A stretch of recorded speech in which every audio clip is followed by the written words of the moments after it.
Dans les années 20, la criminalité explose tous les records aux États-Unis. En moyenne, 30 meurtres par jour dans un pays 3 fois moins peuplé qu'aujourd'hui. L'âge d'or des gangsters, la prohibition, les casses de banque, rien qu'à Chicago, on comptait plus de 1300 gangs. Les prisons devenaient des passoires à détenus et des lieux de corruption. Pour y remédier, le gouvernement a pris la décision de construire la prison ultime, l'endroit où on enfermait les pires criminels. C'était pas forcément ceux qui avaient commis les pires actes, mais les plus indomptables, violents ou risquant de s'échapper. À Alcatraz, ils n'avaient que 4 droits: nourriture, vêtements, un toit et des soins médicaux. Tout le reste, ils devaient le gagner grâce à leur bonne conduite. La prison n'est restée ouverte que 29 ans. C'était trop cher de maintenir toute cette sécurité, mais ça lui a suffi pour devenir iconique. Vous vous imaginez bien que dans un environnement pareil, on a vu naître des légendes, des types hors normes à la hauteur de ce lieu. Préparez-vous, car on vous emmène visiter les cellules des prisonniers les plus iconiques d'Alcatraz. L'ennemi public numéro 1, Alvin Creepy Karpis. À Alcatraz, même les rois du crime pouvaient succomber. Prenez Al Capone par exemple, sa vie est incroyable, probablement le gangster le plus célèbre de l'histoire. Mais quand on l'envoie à Alcatraz, c'est plus le même homme. Fatigué, il se fait même poignarder par un codétenu. Récompensé pour bonne conduite, on lui file même un banjo pour qu'il rejoigne le groupe de la prison. De légende à saltimbanque bizuté. Très vite, il tombe malade, on lui diagnostique une neurosyphilis, une infection du cerveau, qui lui permettra de rester planqué à l'hôpital. Quand il est relâché, il est très diminué intellectuellement. C'est presque la même histoire avec Machine Gun Kelly, le spécialiste de la mitraillette iconique des années 30. Là encore, une vie de course-poursuite, trafic d'alcool et vol à main armée. Tout ça pourchassé par le FBI. Mais une fois enfermé à Alcatraz, c'était un enfant de cœur. Littéralement, hein. Il a accepté d'être enfant de cœur à la chapelle de la prison. Ses codétenus l'appelaient même Pop Gun Kelly, en référence aux fusils à bouchon avec lesquels jouent les enfants. Parce qu'il passe son temps à inventer des crimes qu'il a pas commis, tout en agissant comme un détenu modèle. Rien à voir avec la brute qu'on décrit dans les médias. Alors personne le prend au sérieux. Non, lui comme Al Capone, vaut mieux faire un épisode sur leur jeunesse et l'âge d'or des criminels américains pour vous en parler. Par contre, il y en a un qu'on peut pas esquiver. Le détenu qui a passé le plus de temps à Alcatraz, le seul et unique ennemi public numéro 1 capturé vivant par le FBI. Alvin Creepy Karpis. Son surnom, il le doit à son sourire flippant qui terrifiait même ses associés. Le crime, il avait ça dans le sang. Né d'immigrés lituaniens vivant au Québec, Karpis commence sa carrière à l'âge de 10 ans en traînant avec des proxénètes, des parieurs et des trafiquants. À 19 ans, il est condamné à 10 ans de prison pour vol à main armée, mais s'échappe rapidement, avant de se faire attraper à nouveau l'année suivante alors qu'il tentait de voler une voiture. En prison, il rencontre Fred Barker, du gang des Bloody Barker, dirigé par 4 frères complètement hors de contrôle enchaînant les cambriolages de banque, tuant sans se poser de questions, policiers ou innocents. Karpis les rejoint et devient vite le cerveau. Incroyablement intelligent et possédant une mémoire photographique, il n'oublie jamais ce qu'il voit. Ils enchaînent les crimes jusqu'en 1933, leur meilleure opération. La capture du millionnaire William Ham, 100 000 $ de rançon. Ça marche tellement bien que juste après, ils kidnappent Edward Bremer, un banquier fils de banquier, une famille richissime. Son père paye 200 000 $ pour sa libération. Malheureusement pour Karpis et ses complices, c'est la fin de l'aventure. Ils ne le savaient pas, mais le papa Bremer est un proche du président Roosevelt.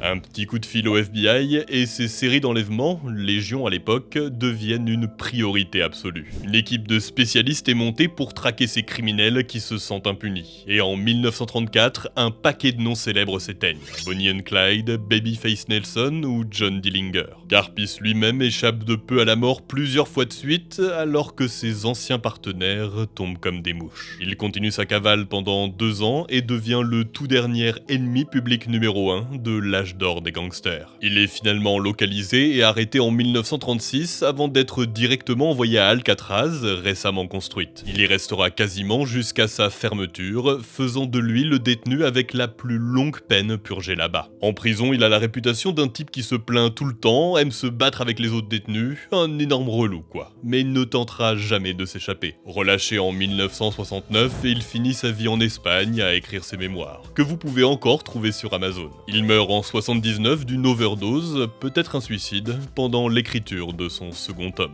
Ok, mais vu qu'Alcatraz a fermé, c'est quoi la prison la plus célèbre aujourd'hui? Bah, c'est le web, c'est immense, tu peux y faire presque tout ce que tu veux, pourtant on t'empêche d'en profiter pleinement. Les sites de streaming qui brident leur catalogue, les hôtels et compagnies aériennes qui changent leurs tarifs en fonction de là où tu habites, ou ceux qui volent tes mots de passe. Ok, je te vois venir, t'as une solution toute trouvée, c'est ça? Évidemment, Meili, il y a qu'un seul moyen de faire face à tous ces problèmes, CyberGhost VPN, les leaders mondiaux de la cybersécurité, plus de 38 millions d'utilisateurs. Avec eux, tu te libères carrément de tes chaînes, IP intraçables, invulnérables aux attaques informatiques, tes données sont chiffrées via leur réseau privé, 100% sécurisé. Et bien sûr, fini la prison virtuelle, les géorestrictions et le contenu bloqué sur plus de 40 plateformes de VOD, paf, t'as accès à tout. Tu peux même profiter des courses auto gratuitement en te connectant en Belgique. Tout ça en faisant des économies. Spotify en Argentine, c'est 1,50€.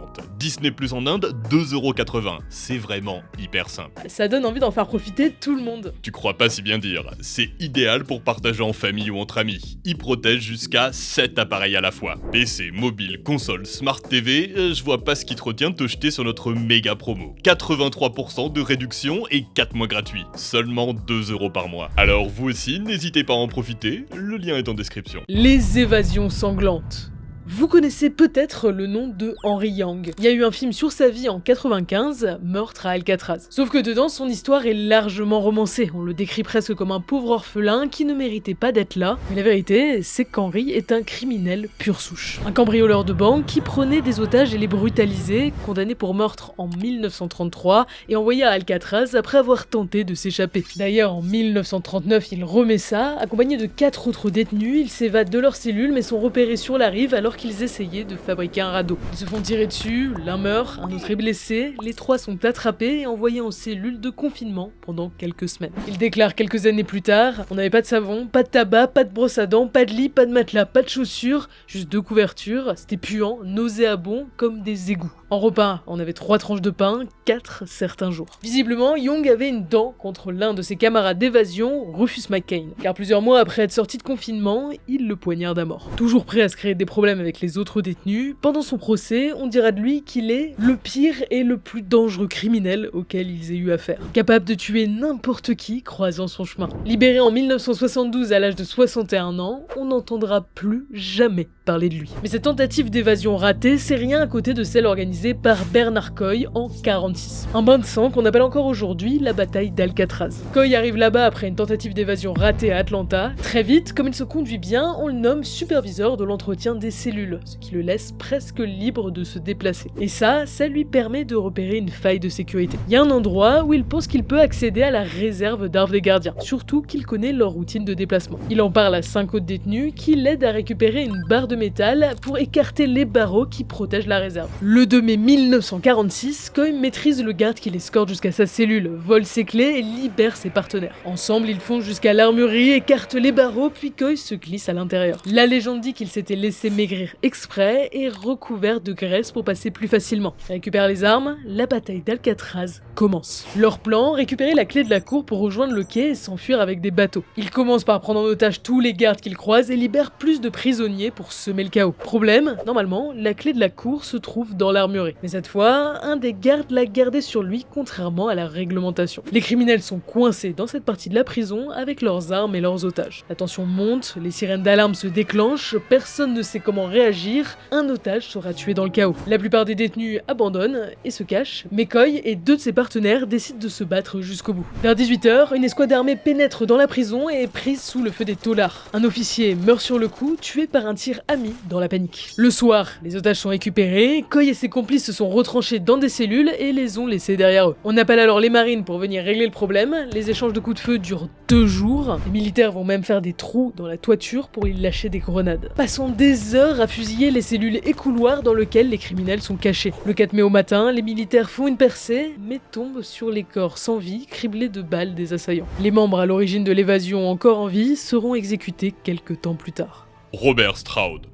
On l'appelait l'homme aux oiseaux d'Alcatraz, un ornithologue respecté, auteur de plusieurs livres sur les canaris et leurs pathologies, mais aussi un psychopathe violent, capable de tuer pour rien, qui va passer la majorité de sa vie derrière les barreaux. Son histoire n'a rien d'enviable. Il s'enfuit de chez lui à 13 ans, à 18 il devient proxénète et finit par assassiner un type qui refusait de payer la passe. Il plaide coupable, condamné à 12 ans de prison. Mais Robert a des problèmes avec la vie en communauté. Il est pas sociable, violent, peut s'énerver pour rien. D'ailleurs, il poignarde un codétenu qu'il a dénoncé pour vol de nourriture. En 1912, on le transfère alors dans une nouvelle prison où il s'éduque en suivant des cours universitaires. Mais impossible de changer sa nature. Quelques années plus tard, un garde le punit pour mauvaise conduite et annule la visite de son petit frère. Pour se venger, Stroud lui surine le cœur. Il est condamné à la peine de mort par pendaison. Mais quelques jours avant l'exécution, sa mère écrit au président de la République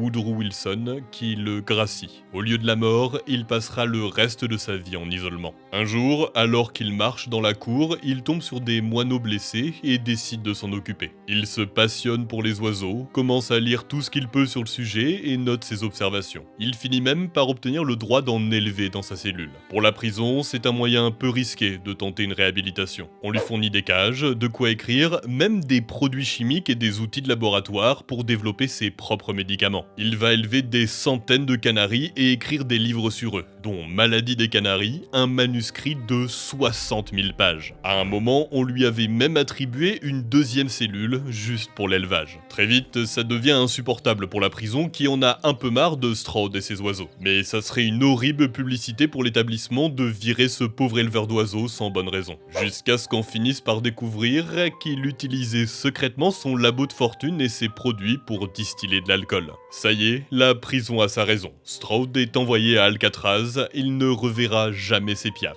Pourtant, c'est dans cet établissement que va naître sa légende. Là-bas, il étudie la loi, écrit son autobiographie et même Looking Outward, un essai sur le milieu carcéral. Un auteur va alors faire sa biographie, The Birdman of Alcatraz, adapté en film quelques années plus tard. Film qu'il ne verra jamais. Ça lui donne une belle image publique, certains militent même pour sa libération. Mais la vérité est bien loin de la fiction. Le vrai Stroud est terriblement plus sinistre. Tant qu'il est entouré d'oiseaux ou de bouquins, il est plutôt paisible. Mais pour les autres détenus, il est terrifiant. Aucun doute, c'est un tueur en puissance, vicieux et menaçant qui doit rester isolé. Finalement, le 21 novembre 1963, après avoir passé 54 ans derrière les barreaux et 42 en isolement total, l'homme aux oiseaux meurt à l'âge de 73 ans. Les rois de l'évasion. Tout le monde le sait, c'est impossible de s'échapper d'Alcatraz. Ça n'a pas empêché des gens d'essayer, 36 tentatives d'évasion en 30 ans. Et les résultats sont accablants. 15 personnes attrapées, 8 qui ont abandonné, 8 morts et 5 qu'on suppose noyés, mais on n'a jamais retrouvé les corps. Il y a tout, ceux qui ont volé des uniformes à la laverie, pris des gardes en otage ou scié les barreaux des fenêtres. Mais à chaque fois, le problème est le même. Une fois sorti, faut rejoindre le continent. Et c'est là que tout le monde abandonne. Le courant est fort, l'eau dépasse à peine les 10 degrés, et même si contrairement à ce qu'on raconte, il n'y a pas de requin mangeur d'hommes, c'est incroyablement dangereux. La seule personne à avoir officiellement réussi, c'est John Paul Scott, un cambrioleur de banque qui, après être sorti par la fenêtre de la cuisine, se jette à l'eau et disparaît. Il sera retrouvé le lendemain, épuisé et en hypothermie au pied du Golden Gate Bridge, 2 km plus loin. Mais parmi ceux dont on n'a jamais retrouvé les corps, il y en a 3 qui ont marqué l'histoire de la prison pour toujours. Frank Morris et les frères Anglin. John et Clarence Anglin ne sont pas des criminels assoiffés de sang. Eux, leur truc c'est de cambrioler les banques et les commerces la nuit. Quand ils doivent utiliser des armes à feu, ils préfèrent prendre des fausses. Arrêtés en 1958, ils écopent de 35 ans de prison, puis sont envoyés à Alcatraz après avoir essayé plusieurs fois de s'évader de la prison d'Atlanta. Frank Morris, lui, c'est un orphelin qui a passé le plus clair de sa vie à commettre des vols à main armée ou à croupir en prison. Par contre, il était intelligent, un QI de 133 et s'était déjà évadé par le passé. Les trois se connaissent, alors quand on les a mis dans des cellules côte à côte au milieu du bâtiment le plus sécurisé des USA, ils ont imaginé un plan. Dans plusieurs mois, ils vont creuser le mur de leur cellule jusqu'à pouvoir complètement retirer la partie où se trouve la ventilation. Ils utilisaient tout ce qu'ils trouvaient, cuillères, scies et même une perceuse faite à partir d'un moteur d'aspirateur. Derrière, ils avaient accès à un couloir de service pas sécurisé. Depuis cet endroit, ils vont mettre en place un atelier clandestin où fabriquer ce dont ils avaient besoin pour préparer leur fuite. Ils récupèrent plus d'une cinquantaine d'imperméables et avec coussent des gilets de sauvetage et un radeau. Le tout renforcé avec du plastique fondu grâce à l'air chaud sortant de la tuyauterie. Puis ils escaladent jusqu'au toit et trouvent une sortie à travers une ventilation. Ils fabriquent même un faux boulon en savon pour maintenir la trappe en place et cacher leur passage. Le soir du 11 juin 1962, enfin prêts, ils s'échappent. Laissant derrière eux Alan West, un co-détenu qui devait les suivre mais n'arrive pas à passer par le trou de la cellule. Ils escaladent le toit, descendent par la cheminée, foncent jusqu'à la rive et y jettent leur bateau. Malheureusement pour eux, leur rêve va s'arrêter. Les gardes font des rondes régulières pour vérifier que les détenus dorment bien. Dans quelques minutes, ils vont passer devant leur cellule, déclencher l'alerte, et c'est la fin. Ils s'approchent, jettent un œil à l'intérieur, et rien. Dans le lit, il y a bien quelqu'un. Mais pas un prisonnier. De faux visages fabriqués en plâtre peint de couleur chair sur laquelle ils avaient collé de véritables cheveux humains, récupérés discrètement chez le barbier de la prison. Grâce à ça, on ne remarque leur disparition que le lendemain matin. Comme les gardes viennent les réveiller, l'alerte est donnée, mais c'est déjà trop tard, les détenus sont loin. On retrouve juste un gilet de sauvetage et des pagaies échouées sur la berge. Aucun corps. Après presque 20 ans d'enquête, le FBI conclut qu'ils sont morts avant d'avoir atteint la rive, mais la vérité, c'est qu'on n'en a aucune preuve. D'ailleurs, en 2022, l'Office de recherche des criminels disparus a quand même publié une photo de leur visage, vieilli artificiellement, juste au cas où. Encore merci à CyberGhost VPN. Protégez-vous et faites des économies en contournant les géorestrictions pour seulement 2€ par mois et profitez pleinement d'internet grâce au lien en description. Finalement, c'est aussi ça qui fait vivre la légende d'Alcatraz et de ses détenus. Le mystère, la fatalité, la violence, autant chez les prisonniers que les gardiens. Un lieu où même les plus gros caïds finissent brisés. Si beaucoup de gens pensent que la prison existe encore, c'est parce qu'elle a accompli son objectif. À l'époque où elle ferme faute de subventions, l'âge d'or des gangsters est bel et bien fini. Par contre, si vous rêvez de vous plonger dans l'atmosphère du lieu, aujourd'hui vous pouvez encore la visiter. Si jamais vous avez envie qu'on parle d'autres criminels iconiques et qui ont marqué le monde à leur manière, n'hésitez pas à nous le dire en commentaire. On se fera un plaisir de vous raconter leur histoire.